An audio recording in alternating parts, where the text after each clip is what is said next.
اعوذ باللہ من الشیطان الرجیم بسم اللہ الرحمن الرحیم تاسیم ان آیتوں کا معنی تو اللہ ہی بہتر جانتے ہیں، وہ ہم کو اس کا علم نہیں دیا گیا۔ اگر پیغمبر صلی اللہ علیہ وسلم کا علم ہو تو اور بات ہے، ٹھیک ہے۔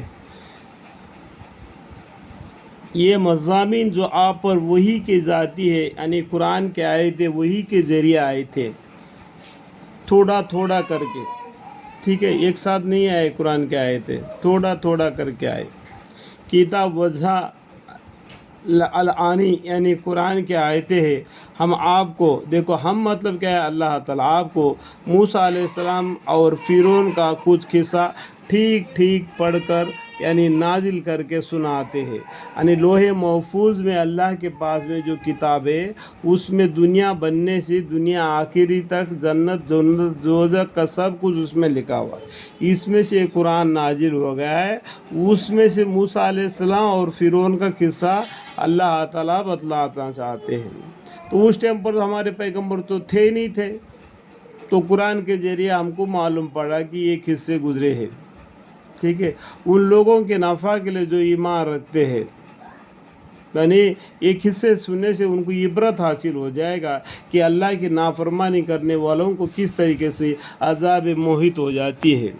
فرعون سرزمین مصر میں بہت بڑھ چڑھ گیا تھا، اور اس نے وہاں کے باشندوں کو مختلف قسمیں کر رکھا تھا کہ ان باشندوں میں سے ایک جماعت یعنی بنی اسرائیل کا زور گھٹا رکھا تھا۔ اس طرح سے ان کے بیٹوں کو ذبح کرتا تھا اور ان کی عورتوں کے یعنی لڑکیوں کو زندہ رہنے دیتا تھا۔ واقعہ بڑا مفسد تھا۔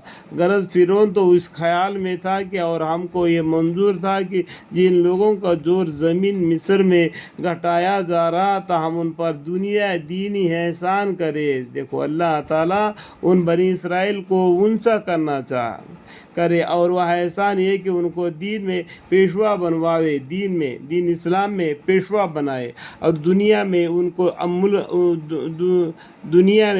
کو ملک کا مالک بنائے، یعنی اس ملک کا وہ مالک بنائے، اور ان کو آزمائے وہ کس طریقے سے عمل کرتے ہیں، اور مالک ہونے کے ساتھ ان کو زمین میں حکومت دے۔ اور فرعون و حامان ان کے تابعین کو ان بنی اسرائیل کے جانب سے وہ ناگواری و عقاد دکھلائی جن سے وہ بچاوا کر رہے تھے۔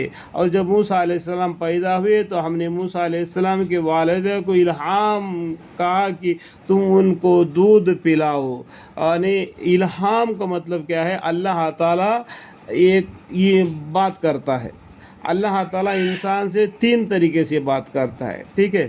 تو یہاں پر موسیٰ علیہ السلام کو ماں کو اللہ تعالیٰ نے الہام سے بات کیا تم ان کو دودھ پلاؤ، پھر جب تم ان کو نسبت جاسوسوں کے مطلع ہونے کا اندیشہ ہو تو بے خوف و خطرہ ان کو دریائے نیل میں ڈال دینا، اور نہ تو غرق سے اندیشہ کرنا اور نہ معرفت پر غم کرنا، کیونکہ ہم ضرور ان کو پھر تمہاری پاس واپس پہنچا دیں گے، اور پھر اپنے وقت پر ان کو پیغمبر بنا دیں گے۔ یہ اللہ کی طرف سے ان کو بتلا دیا گیا ہے کہ اللہ کا پلان یہ تھا کہ وہ موسیٰ علیہ السلام کا پرورش کس طریقے سے کرنا اور ان کو پیغمبری بنا دینا۔ اللہ تعالیٰ ہمیں آپ کو سمجھنے کے اور عمل کرنے کی توفیق عطا فرمائے۔